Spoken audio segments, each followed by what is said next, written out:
This is not breaking news. This is not a scandal. This is not about one person. This is about a quiet but catastrophic failure.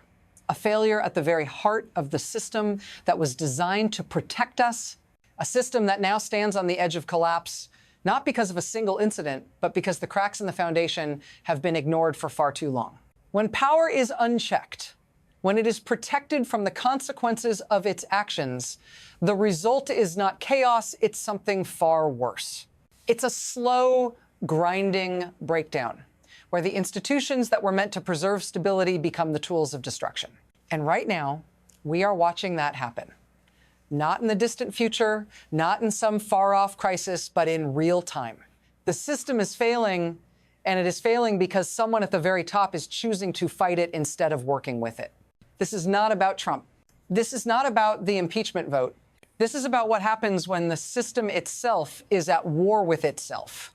Stay with us. This is just the beginning. We talk a lot about power, but we rarely ask who truly holds it. Right now, it's not the people we see on television. It's not the ones we elect or the ones who tweet. It's something more insidious, something that operates behind the scenes, untouchable and unmoving. At the heart of this system is a machine, a well-oiled apparatus that thrives on chaos, on the kind of instability we're seeing unfold now. It's not about Trump's tweets. It's not about the votes cast in Congress. It's about the people who control the flow of information, the ones who decide what matters and what doesn't. These aren't just the party leaders or the media moguls. These are the ones who stand in the shadows, manipulating the strings of power from behind the curtain. They are the ones who keep the wheels of the machine turning, no matter who is in the spotlight. And right now, they're watching the chaos unfold, waiting to see how it all plays out. Because in their world, this instability isn't a crisis, it's an opportunity. The question is, when does this machine break? When does it turn on itself? You didn't notice it at first, did you? The shift wasn't abrupt. It wasn't a single event. It was a slow, almost imperceptible change, like a crack forming in a dam. Over time, it widened, but by the time you saw it, it was already too late to stop it. Think back. The system once had a clear set of rules. There was accountability, checks and balances. The power was supposed to be held in check, to be shared, to be debated. But somewhere along the way, that stopped mattering. The boundaries between power and corruption blurred, and no one really noticed. And now, what we have is something entirely different. A structure that doesn't bend to the will of the people, but to the will of those who hold it hostage. A structure that now bends to survival, not progress. This isn't new. This wasn't a mistake. This is the result of years of letting the cracks spread. And by the time we realize how bad it's gotten, the damage is irreversible. Can we fix this? Can we turn it around? Here's the thing. No one wants to say, the system is already starting to crack in real time. A moment of clarity, brief but undeniable, is emerging. The impeachment vote? It's not the end of this. It's the start of something much bigger. The power struggle in Washington is no longer just a political battle. It's an existential one. Trump's refusal to step down isn't just defiance. It's a signal to everyone, including his own party, that he is willing to burn everything down before he gives in. And in that refusal, a new kind of chaos is born. Look at the Republicans. Those who once stood behind him, without question, are now starting to pull away. Lawmakers are resigning. The margin of control is shrinking by the hour. In real time, Republicans are calculating their political survival. If a fraction of them defect, the entire House flips. Impeachment accelerates. The Senate watches. This isn't just a political calculation. This is a fight for the future. And it's unfolding before our eyes. It's not about the headlines, not about the drama. It's about how this system works, or more accurately, how it doesn't work. The truth is, the system was designed with one primary goal: to balance power, to ensure no one individual could hijack it entirely. But what happens when the system is manipulated from within? What happens when those at the top are no longer working for the greater good, but for survival? Here's how it plays out.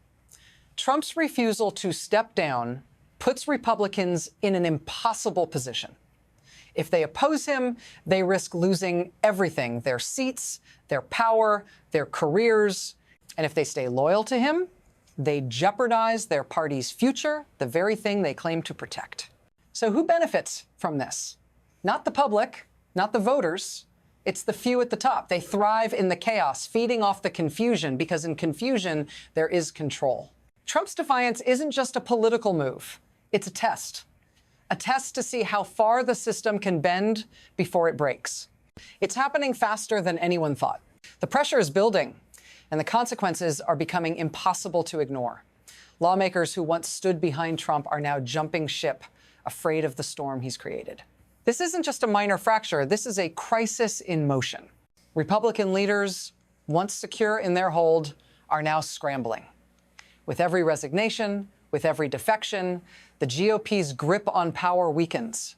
The numbers are starting to collapse. 217 seats, then 215, then fewer. It's a numbers game now, and the clock is ticking. Trump has pushed them into this corner. Now, as Republicans weigh their options, they must ask, is defending him worth it? The answer is becoming clearer by the minute, and it's not one they want to hear. The House is on the verge of imploding, and this time, there's no way out. The full vote looms, and the pressure from the public is unrelenting. You're feeling it too, aren't you? The unease, the uncertainty. It's not just a political spectacle anymore. It's in the air we breathe, the conversations we overhear, the tension that tightens with every passing day. And it's not just about a few lawmakers in Washington. This is about you, your future, your place in a system that is breaking down around you. It's about the anxiety you feel as the country seems to careen towards a constitutional crisis.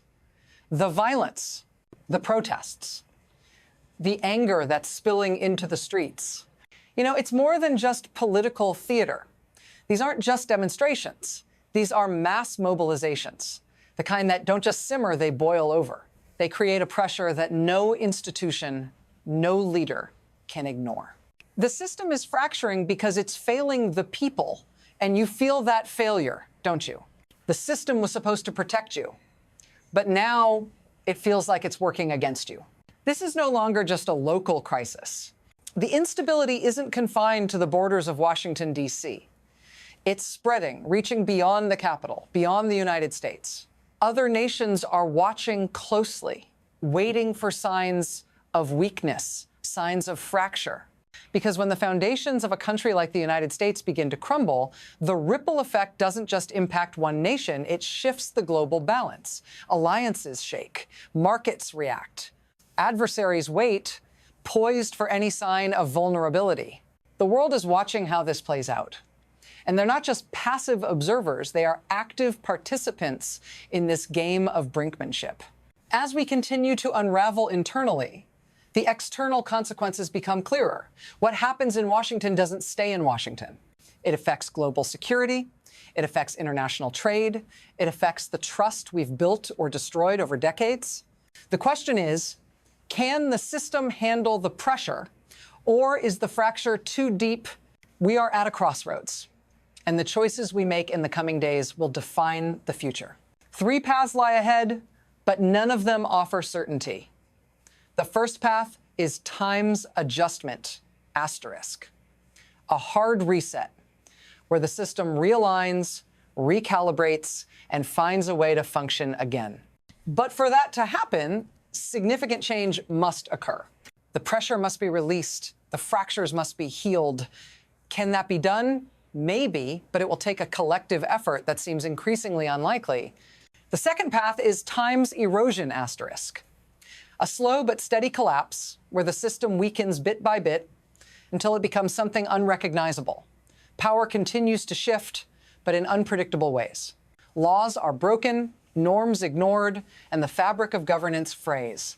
This might be the easiest path to follow, but it leads us to a place where nothing will ever be the same. Then there is the third path, asterisk, rupture, asterisk. The system breaks, the consequences are immediate, explosive, impeachment succeeds, the Senate convicts. But in the wake of that chaos, nothing is certain. The collapse could be total. A political fracture of this magnitude leaves scars that could take decades to heal. Which one will it be? Can we adjust? Will we erode further? Or will we rupture completely?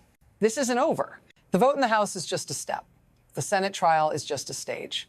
But the real question remains, can the system withstand this?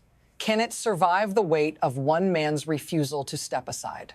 The coming days will define this moment in history. But will it be the history we want to remember? Or will it be the story of how a single man fractured everything we thought we knew about democracy, about power, about what it means to govern? The truth is, we don't know what happens next. What we do know is that we are standing on the precipice, watching history unfold in real time. And this moment will change everything. But will it be for better or for worse? The decision is not just up to Washington, it's up to all of us. Stay with us. This is history being written, and it's not over yet.